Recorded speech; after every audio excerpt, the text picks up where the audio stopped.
Kamusta? Mabuti! For today's video. For today's video, ito yung araw na nagpasama sa akin si Nilo sa labas at gusto niya daw mag-shopping bago umuwi ako ng Pinas. 2 araw nga niyan bago ang aking flight ay humirit sa akin si Nilush na ilabas ko daw siya. Kahit sobrang busy nga ako sa pag-asikaso ng mga kailangan bago ako umalis ay siningit ko nga si Nilush at pinagbigyan ko ang kanyang gusto.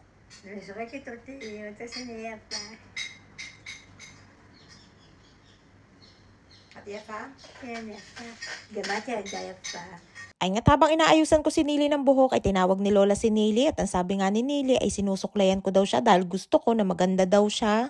Buhaghag nga ang buhok ni Nili kaya naman sinisintas ko na para mas maayos tingnan. Ay nga tuwang-tuwa si Nilush dahil makakalabas na naman ulit siya.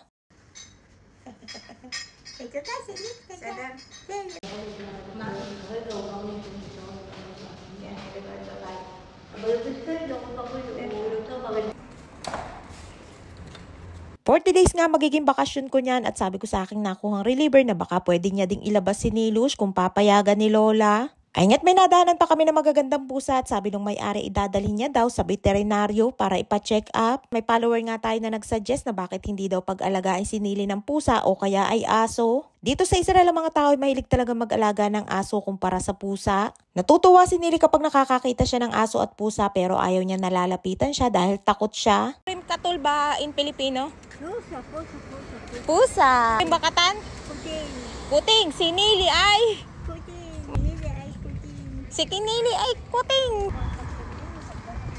Ang mahilig na mag-alaga ng pusa ay yung kapatid ni Nili na panganay na si Talia at yung kanyang paboritong pamangkin na si On. Ay nga't habang kami naglalakad ay may nakita kaming baby na sakay ng stroller. At tuwang-tuwa nga kami ni Nilush na habang papalayo ay talaga namang sinisilip kami. At pati nga yung kanyang ina ay napatigil at napatawa din. Ay nga't may nadaanan pa kami na sapatos at binibiro ko nga si Nilush kung gusto niya ay natawa nga at ayaw niya daw at bibili na lamang daw siya ng bago.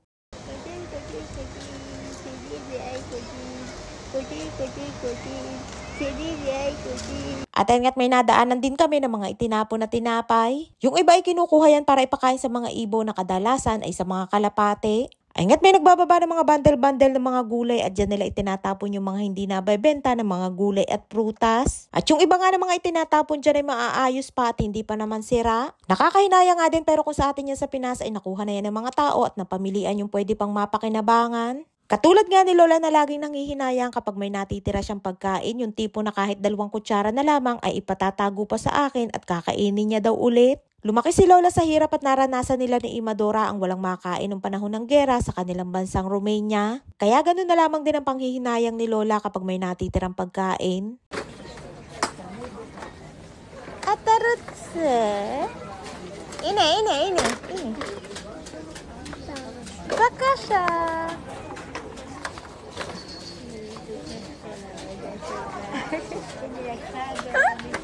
Ayun nga, tuwang-tuwa kami ni Nili dyan sa bata na kumuha ng sarili niyang basket. At syempre, kinuha ko din ng basket ang aking kasamang bata na si Nilush. Ayun nga't nabago na ang pwesto ng mga pangkulay at inilagay na dyan sa may unahan. Magpapasukan na nga niyan dito sa Israel kaya maraming school supplies at inilagay na nga nila sa may unahan. At eto nga din naigpa ni Nilush ang estudyante at talaga namang ang daming mga pangkulay na kinuha. Hindi nga nagsasawa si Nilush sa mga pangkulay at napakadami pa nga niyang mga pangkulay na bago sa bahay na hindi pa niya nagagamit. At minsan nga nagagalit na din si Lola dahil sa dami ng mga pangkulay ni Nili ay akala mo may tindahan na daw ito. At ang sabi ko na lamang kay Lola ay anong magagawa ay yun ang kaligayahan ni Nilush.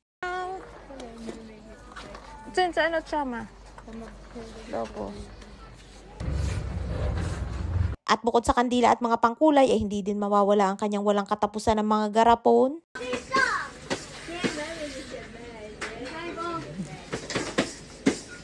Iniwan ko nga si Nili dyan sa may gilid at ang sabi ko may kukuhanin lamang ako at hindi nga nakatiis ay sumunod na sa akin. Kumuha nga ako niyang 4 na foodkeeper at nasa 85 pesos ang isang peraso. Kumuha din ako ng ipit sa damit at basahan na ginagamit ko kapag nagmamap ng sahig. At syempre hindi nagpahuli si Nilush at kumuha din siya ng kanyang toilet cleaner. Ganon ang gusto ni Lola na bilhin ni Nili yung mga gamit na pwedeng mapakinabangan kaysa daw sa mga pangkulay. Kumuha nga din ako niyang doormat para mapalitan yung nasa CR ni Nilush na masyadong luma na. Ebish bili aladim, Nili.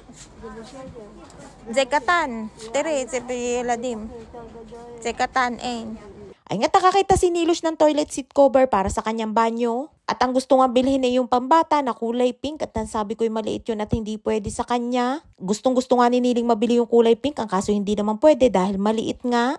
Mahilig nga si Nili sa mga gamit ng pambata at bukod nga dyan ay paborito niya din ang kulay pink. Kaya ang ending ay yan na lamang kulay white ang aming kinuha. Tuwing ilalabas ko nga si Nili ay meron siyang budget na 300 shekel o nasa mahigit 5,000 pesos sa pera natin sa Pinas. At kapag umaalis nga kami ng bahay ay bilin na bilin agad ni Lola na wag hahayaan si Nili na kumuha ng mga bagay na hindi naman magagamit. Kapag bumibili nga si Nili ng kanyang mga gusto ay ayaw niya ng isang peraso lamang at gusto niya ay madamihan. At sa sobrang dami na nga ng kanyang mga abubot sa bahay ay halos wala nang mapaglagyan ng kanyang mga binibili na halos pare-parehas lang din naman. Niyaya ko na nga at sabi ko'y magbabayad na kami para makauwi na dahil naghihintay na si Lola at may nakita pa nga niyang manika.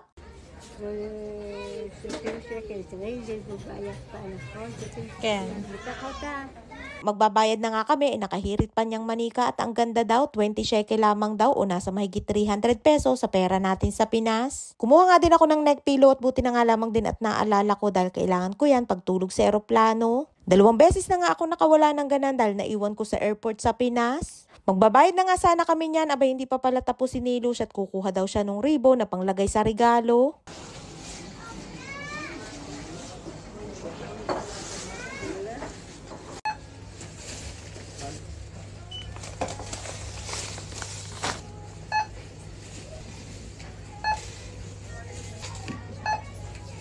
Madami-dami nga din ang aming napamili at yung iba naman ay mga gamit sa bahay na mapapakinabangan. Buti na nga lamang at nakakita si Nili niyang toilet seat cover at balak pa nga ni Lola ay kay Manong Yoram na lamang magpalagay. At dahil nakabili na nga kami, ako na lamang ang maglalagay dahil kung kay Manong Yoram pa ay mahal din ang babayadan ni Lola. Hiniwalay ko nga sa pagbabayad yung aking neck pillow at ako na nga ang nagbayad niyan at gusto pa nga ni Nili ay siya ang magbayad. Buti na nga lamang at mura lang dyan at nasa mahigit 300 pesos lamang yan sa pera natin sa Pinas. Ready to flight na nga ang person at iwas ngalay nga yan sa pagtulog sa eroplano. Ay nga't sa wakas ay tapos na mag-shopping at nakalabas na kami ng tindahan at happy na naman si Nilush for today's video. Abot langit na naman ang ngiti ng isang bata dahil madadagdagan na naman ang kanyang mga koleksyon. At pag-uwi ko nga ng Pinas ay gusto niya daw pasalubong ay mga pangkulay at coloring book. Ay siya hanggang dito lamang ating kwento for today's video. Maraming po salamat sa inyong support at laging panonood. Mag-ingat po kayo palagi. And please subscribe to my YouTube channel.